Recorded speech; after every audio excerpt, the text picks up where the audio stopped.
कुछ प्रमुख डेफिनेशंस को देखेंगे जिसे हम अपने एग्जामिनेशन के अंतर्गत यूज़ कर सकें। तो कई बार जब हम अपना पेपर लिखते रहते हैं तो उसके अंतर्गत हमें 2 लाइन्स में या 3 लाइन्स में डेफिनेशन देनी पड़ती है। तो वैसे ही कुछ प्रोमिनेंट डेफिनेशंस को देखेंगे जो फॉरेस्ट्री में काफ़ी यूज़ होती है। पहले डेफिनेशन है फॉरेस्ट। फॉरेस्ट के अंतर्गत जो प्रमुख कीवर्ड्स है वो है टिम्बर, अदर फॉरेस्ट प्रोड्यूस और तीसरा है अदर इनडायरेक्ट बेनिफिट्स। तो देखिए जब आप फॉरेस्ट की डेफिनेशन लिखेंगे तो ये तीनों कीवर्ड्स आने चाहिए। आप चाहें तो इस प्रकार का एक फ्लो चार्ट भी बना सकते हैं। वो काफ़ी इजी होता है पॉइंट्स को रिमेंबर करने के लिए भी और साथ ही साथ रिप्रेजेंट करने के लिए भी। नेक्स्ट डेफिनेशन देखते हैं। नेक्स्ट डेफिनेशन है फॉरेस्ट्री की। फॉरेस्ट्री के अंतर्गत एक अगर इसके डेफिनेशन के अंतर्गत जाएं तो ये देखते हैं कि theory and practices of all that constitutes the. तो इसमें जो प्रमुख कीवर्ड्स है वो है creation, conservation, scientific management as well as utilization. तो फॉरेस्ट्री फॉरेस्ट से ही डिराइव होता है, लेकिन इसमें जो कीवर्ड्स आने चाहिए वो है creation, conservation, scientific management as well as utilization of the resources. Next definition की तरफ बढ़ते हैं। नेक्स्ट डेफिनेशन है सिल्विकल्चर आखिरकार क्या होता है। देखिए सिल्विकल्चर में भी जो कीवर्ड्स हैं वो है establishment, then development, then cure and then reproduction. तो ये फॉरेस्ट्री की ब्रांच है जिसमें फॉरेस्ट या फिर ट्रीज के एस्टैब्लिशमेंट, उनके डेवलपमेंट, उनके क्योर एज वेल एज उनके रिप्रोडक्शन, इस पर ज़्यादा से ज़्यादा बल दिया जाता है और इसी को ही हम क्या कहते हैं, सिल्विकल्चर। नेक्स्ट डेफिनेशन को देखते हैं। नेक्स्ट डेफिनेशन है सिल्विक्स। देखिए सिल्विक्स के अंतर्गत ये it is the study of life history and general characteristics of forestries. तो इसमें कौन से प्रोमिनेंट कीवर्ड्स हैं, life history as well as general characteristics. तो ये दो कीवर्ड्स अगर हमें याद रहेंगे तो हम सिल्विक्स को दर्शा पाएंगे। आगे के कुछ लेक्चर्स में हम देखेंगे कि सिल्विक्स और सिल्विकल्चर में क्या डिफरेंस होता है और साथ ही साथ सिल्विकल्चर के कुछ और जो प्रमुख उसके अंश हैं उन्हें समझने की कोशिश करेंगे। Thank you. हिस्ट्री के सिग्निफिकेंस को समझने की कोशिश करेंगे। देखिए इसका इस्तेमाल आप अपने ऐसे के लिए भी कर सकते हैं, साथ ही साथ यदि यूपीएससी ने फॉरेस्ट्री से रिलेटेड जो क्वेश्चन आएगा उसमें अगर उन्होंने सिग्निफिकेंस पूछ लिया कि आखिरकार क्या सिग्निफिकेंस है फॉरेस्ट्री का, 10 मार्कर्स, 15 मार्कर्स, हो सकता है उससे कम मार्क के लिए भी पूछ सकता है। तो आप ये कुछ प्रोमिनेंट पॉइंट्स है जिसका इस्तेमाल कर सकते हैं, चाहे इस आंसर में, चाहे किसी अन्य जीएस के पेपर में या फिर ऐसे के अंतर्गत भी। तो चलिए शुरुआत करते हैं। कोई 7-8 पॉइंट्स है जिसे आपको बस ध्यान से समझ लेना है और इसका उपयोग बार बार अपने आंसर्स के अंतर्गत करना है ताकि एग्जामिनर को ये लगे कि आपको फॉरेस्ट्री के सिग्निफिकेंस के बारे में अच्छे से पता है। देखिए जो फर्स्ट सिग्निफिकेंस है हेल्दी एनवायरनमेंट। फॉरेस्ट या फिर ट्रीज का इस्तेमाल प्रमुख तौर पर एक पर्यावरण को बेहतर बनाने के लिए, एनवायरनमेंट को हेल्दी बनाने के लिए होता है, ये हमें पता है। सेकेंड जो इसका सिग्निफिकेंस है वो है ये एक सोर्स ऑफ बायोडाइवर्सिटी है, यानी कि ज़्यादा से ज़्यादा यदि फॉरेस्ट रहेगा, ज़्यादा वन क्षेत्र रहेगा तो बायोडाइवर्सिटी भी ज़्यादा रहेगी। This is the second significance. Third significance है सोर्स ऑफ प्रोडक्शन। प्रोडक्शन यानी कि जैसे आप यहाँ पर देख रहे हैं टिम्बर हो सकता है या फिर मेडिसिन हो सकती हैं, इस तरीके से। साथ ही साथ कई बार लीव्स जो होती है या फिर फ्रूट्स जो होते हैं फॉरेस्ट के द्वारा जो प्रोड्यूस किए जाते हैं, उसका भी इस्तेमाल कई जगहों पर अन्य तरीके से किया जाता है। तो सोर्स ऑफ प्रोडक्शन भी इसका एक सिग्निफिकेंस है। फोर्थ है supplier of raw materials. Forest या फिर जो ट्रीज होते हैं उस पे निर्भर कई सारी इंडस्ट्रीज होती हैं। तो जैसे यहाँ पर आप देख रहे हैं फ्रूट्स, तो यदि यहाँ से जूस बनाने की कोई इंडस्ट्री होगी तो वो इस प्रकार के फ्रूट्स का इस्तेमाल करती है। साथ ही साथ मेडिसिन भी कई बार फ्रूट एक्सट्रैक्ट या फिर लीव एक्सट्रैक्ट के द्वारा बनाई जाती है। तो सप्लायर ऑफ रॉ मटेरियल्स भी एक सिग्निफिकेंस है। इसी के साथ साथ एम्प्लॉयमेंट, कई सारी employment opportunities, for example like researchers forest के अंतर्गत आते हैं। तो इवन जो इंडस्ट्रीज भी बेस्ड होती है फॉरेस्ट पर वो भी एम्प्लॉयमेंट जनरेट करती है। तो इस तरीके से एक प्रमुख रोजगार का स्रोत फॉरेस्ट होता है। इसी तरीके से क्लाइमेट चेंज को रोकने के लिए फॉरेस्ट का एक प्रमुख रोल है। हाल ही में भारत सरकार ने भी ये प्रतिबद्धता जाहिर की है कि वे ज़्यादा से ज़्यादा फॉरेस्ट को उगाने की कोशिश करेंगे, लगाने की कोशिश करेंगे। एफॉरेस्टेशन प्रोग्राम शुरुआत की जाएगी ताकि जो क्लाइमेट चेंज हो रहा है उसे रोका जा सके। तो क्लाइमेट चेंज को रोकने के लिए भी एक बहुत ही सिग्निफिकेंट रोल प्ले करता है फॉरेस्ट। नेक्स्ट है इको टूरिज्म, या यूँ कह सकते हैं टूरिज्म या इको टूरिज्म। उसे भी बढ़ावा देने के लिए फॉरेस्ट का प्रमुख तौर पर उपयोग किया जाता है। देन ट्राइबल वेलफेयर, क्योंकि कई सारे ट्राइबल्स जनजातियाँ फॉरेस्ट पे डिपेंडेंट होती हैं। तो ऐसे में जो फॉरेस्ट प्रोड्यूस होते हैं या फिर जिन्हें माइनर फॉरेस्ट प्रोड्यूस एमएफपी या कई बार नॉन टिम्बर फॉरेस्ट प्रोड्यूस एनटीएफपीज भी कहा जाता है, तो उसके द्वारा भी ट्राइबल्स को अपनी आजीविका या फिर लाइवलीहुड को लेकर आने के लिए काफ़ी महत्ता फॉरेस्ट निभाते हैं। तो इस तरीके से ट्राइबल वेलफेयर में भी एक प्रोमिनेंट रोल या सिग्निफिकेंट रोल फॉरेस्ट का होता है। तो ये कुछ प्रमुख पॉइंट्स थे regarding the significance of forest. Thank you. So hello aspirants, इस लेक्चर में हम देखेंगे फॉरेस्ट्री के अंतर्गत क्या क्या कौन कौन से क्लासिफिकेशंस हैं। कई टाइप से क्लासिफिकेशंस होते हैं फॉरेस्ट्री के, उसे समझने की कोशिश करेंगे कि अगर एग्जामिनेशन में आ गया तो इसे लिखेंगे कैसे। देखिए, फॉरेस्ट्री के क्लासिफिकेशन को कई टाइप्स में डिवाइड किया जाता है। For example age wise, growing stock, regeneration, species composition, object of management, then ownership and then legal classification. UPSC ने एक बार अपने मेंस के टेस्ट में लीगल क्लासिफिकेशन से संबंधित फॉरेस्ट्री की डेफिनेशन पूछी थी। ये पूछा था कि कौन कौन से उसके टाइप्स होते हैं according to legal classification of the forest. तो अब देखना शुरू करेंगे starting from the age onwards and then उसके बाद धीरे धीरे क्रम के अनुसार हम बढ़ते जाएंगे आगे। चलिए शुरू करते हैं। तो सबसे पहले classification on the basis of age है।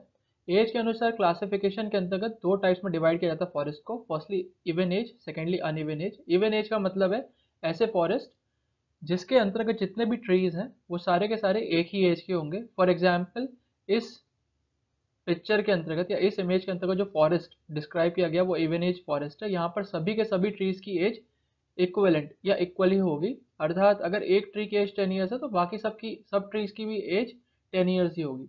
वहीं दूसरी ओर ये वाला जो फिगर है वो अनइवन एज फॉरेस्ट को दर्शा रहा है, यानी कुछ ट्रीज की एज मान लीजिए 30 ईयर्स है, कुछ ट्रीज की एज जो से छोटे हैं उनकी मान लीजिए एज 20 ईयर्स है, और जो सबसे ही छोटे ट्रीज है उनकी मान लीजिए एज 5 ईयर्स है। तो यहाँ पर कोई एक पर्टिकुलर पैटर्न नहीं है ट्रीज की एज का, ट्रीज की एज डिफरेंट है, तो इसलिए इसे अनइवन एज फॉरेस्ट कहा जाएगा। नेक्स्ट है on the basis of growing stock.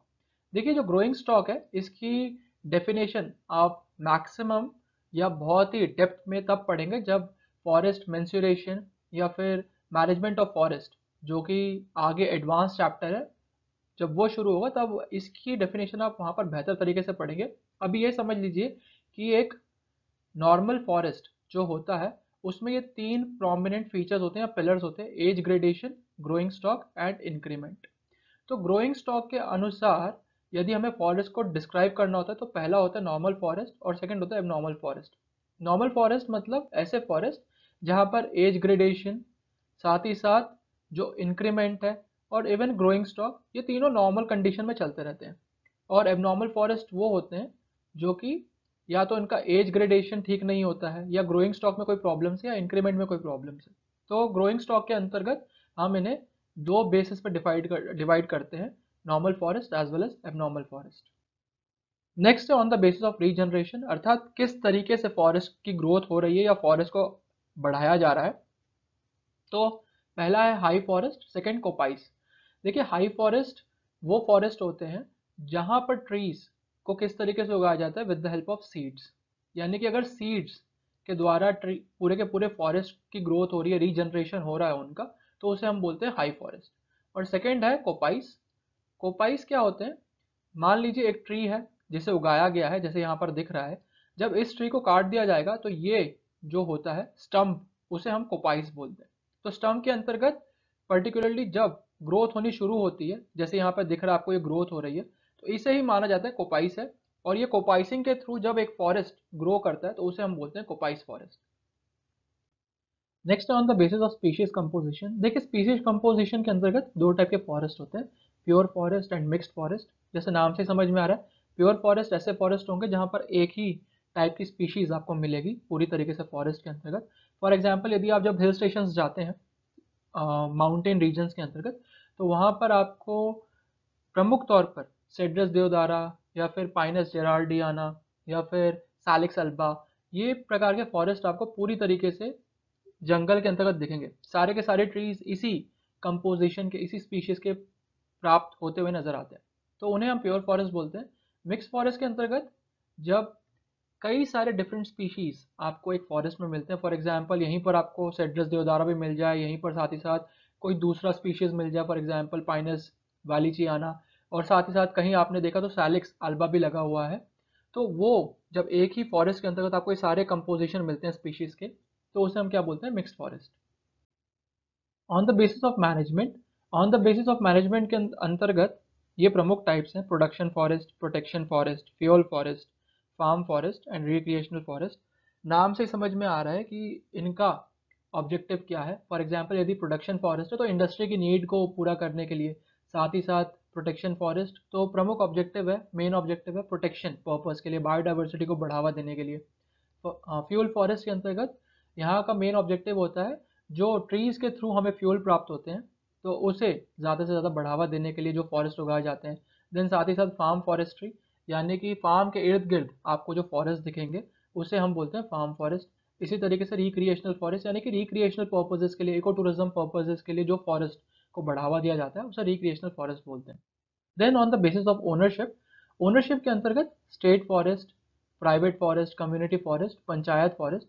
नाम से ही ये सेल्फ एक्सप्लेनेटरी है कि आखिरकार इस फॉरेस्ट का क्या उपयोग होगा। तो यहाँ पर मैं डेफिनेशन के अंतर्गत नहीं जा रहा हूँ कि क्या इसकी डेफिनेशन है, आपको भी यूपीएससी में ये ज़्यादा डेफिनेशन पूछेंगे नहीं, कभी पूछ लिया तो केवल आपको जस्ट इनके नाम मेंशन करने। And then lastly is legal classification कि reserve forest, protected forest as well as village forest. देखिए रिजर्व फॉरेस्ट और प्रोटेक्टेड फॉरेस्ट आपने GS3 एनवायरनमेंट एंड इकोलॉजी के अंतर्गत ज़रूर पढ़ा होगा, जो सिविल सर्विसेज एग्जामिनेशन है वहाँ पर भी ये चीज़ आती ही आती है। तो रिजर्व फॉरेस्ट ऐसे फॉरेस्ट होते हैं जहाँ पर प्रमुख तौर से सारी चीज़ें रिस्ट्रिक्टेड होती हैं, लेकिन कुछ चीज़ों की यदि परमिशन दी गई है तो वो वहाँ पर आप उस फॉरेस्ट के अंतर्गत वो सारे कंपोनेंट्स कर सकते हैं। यहाँ पर ये डेफिनेशन दी भी गई है कि आखिरकार रिजर्व फॉरेस्ट में मुख्य तौर पर चीज़ें रेस्ट्रिक्टेड होती हैं अनलेस परमिशन इज गिवन।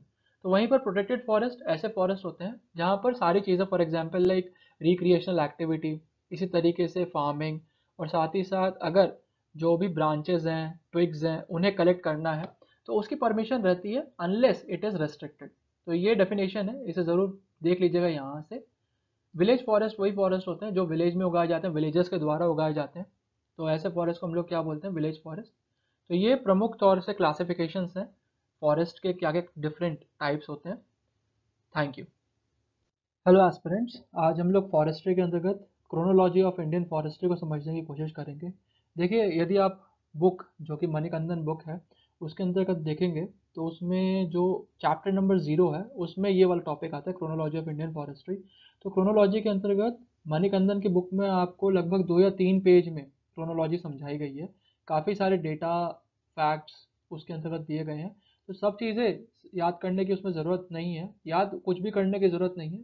प्रमुख तौर पर कुछ इंपॉर्टेंट चीज़ें हैं जो कई बार आप अगर मेंस के आंसर लिख रहे हैं वहाँ पे कोट कर सकते हैं, या इंटरव्यू के दौरान वो चीज़ें पूछी जाती हैं। तो ऐसे कुछ 5-6 फैक्ट्स हम देख लेंगे ताकि मोटे मोटे तौर पर फॉरेस्ट्री के अंतर्गत क्या क्रोनोलॉजी रही है, कौन सी पॉलिसीज़ आई हैं, कब IFS या Indian forest services, imperial forest services enact हुए थे, वो समझने की कोशिश करेंगे। देखिए सबसे पहली चीज़ है कि 1806 में मद्रास गवर्नमेंट ने किसी कैप्टन वॉटसन को as a commissioner of forest appoint किया था। तो आपको ये समझ में आना चाहिए कि 1806 के दौरान से जो ब्रिटिश गवर्नमेंट थी उन्होंने फॉरेस्ट्री की एक रूपरेखा या फॉरेस्ट सर्विसेज की एक रूपरेखा देना शुरू कर दी थी। 1865 में ब्रिटिश गवर्नमेंट ने पूरी तरीके से मोनोपली फॉरेस्ट पर अपनी लेकर आए, किसके थ्रू, इंडियन फॉरेस्ट एक्ट के थ्रू।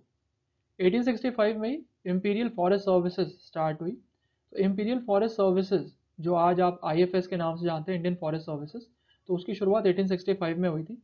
आपको ये भी चीज़ पता रहनी चाहिए कि 1865 ही वो ईयर है जिसमें सबसे पहले forest act, Indian forest act आया था।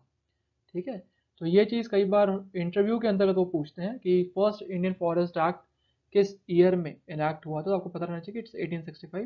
देन आपको ये पता रहना चाहिए कि फर्स्ट जो नेशनल फॉरेस्ट पॉलिसी है वो 1894 में आई थी। देन 1927 के अंतर्गत इंडियन फॉरेस्ट एक्ट वापस लेकर आया गया। पहले हमने देखा था कि 1865 में आया था, फिर 1927 में इंडियन फॉरेस्ट एक्ट आया। यही इंडियन फॉरेस्ट एक्ट आपको 1927 वाला UPSC पूछता है, specially in the mains examination. तो इसके प्रोविजंस, इसे बहुत डिटेल में हम जब लेजिस्लेशंस वाला चैप्टर आएगा, वाइल्ड लाइफ लेजिस्लेशन या फॉरेस्ट लेजिस्लेशन, तो उसमें समझने की कोशिश करेंगे। देन आगे बढ़ते हैं 1952 के अंतर्गत नेशनल फॉरेस्ट पॉलिसी, यानी कि अब हम इंडिपेंडेंट हो चुके थे, तो first national forest policy after independence हमने 1952 में इनैक्ट की थी, तो ये आपको पता रहना चाहिए। देन 1966 में जो कि इंपीरियल फॉरेस्ट सर्विस था, उसका नामकरण करके इंडियन फॉरेस्ट सर्विस कर दिया गया, और साथ ही साथ वो एक ऑल इंडियन सर्विसेज एक्ट, या इंडियन नहीं, ऑल इंडिया सर्विसेज एक्ट होना चाहिए, तो ये आप ध्यान रखिएगा। ऑल इंडिया सर्विसेज एक्ट 1951 के अंतर्गत उसे लेकर आया गया था।